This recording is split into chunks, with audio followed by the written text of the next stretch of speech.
Yon, what's up mga alpatids, kalatropa. Problema nyo rin ba yung laging basa yung loop nyo dahil sa matagal na bagyo? Tsaka laging nababasa yung loop nyo. Ito solusyon natin.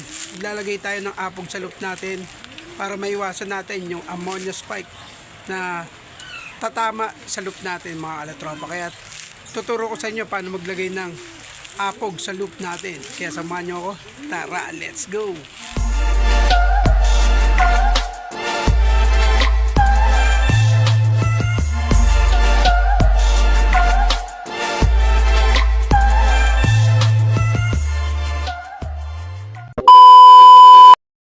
Yun, welcome back mga kapatids. Dahil tuloy-tuloy ngayong ulan, maglalagay tayo ng apog dito sa loop natin. Kasi nga, baka magkaroon ng ammonia spike. Yan, mga tropa. Ganito na yung paggamit yan. Para yung loop natutuyo.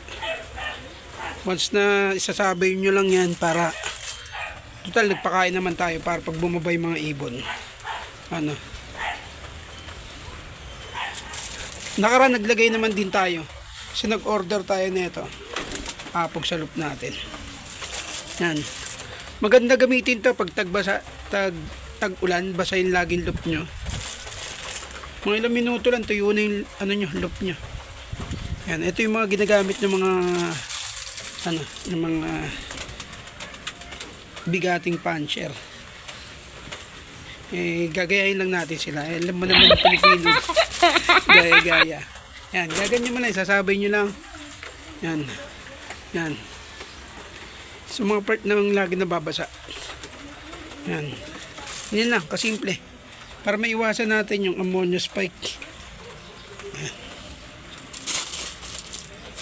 Yan. Ganyan na. Para pag bumaba yung ibon, at least yung tuyo. Yan. Okay na, mga tropa. Yun, mga kalapatids, kalatropa. Tapos na tayo maglagay ng apog dito sa loop natin para pag bumaba yung ibon natin, tuyo yung apakan nila. Kasi babasa yung loop natin na yun.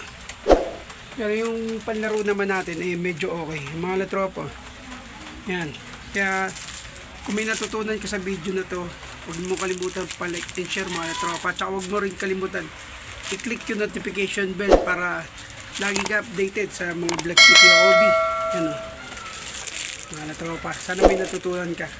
At sa muli, kita-kits tayo ulit. Wala pang loading. 2 weeks na. Pa Sabado, pag umanda na yung panahon, tsaka pwede na tayo mag-training. Sana hindi tamaan lahat ng sakit yung ibon natin mga tropa. Kita-kits tayo hanggang sa muli. Peace, brother. Subscribe. Bye.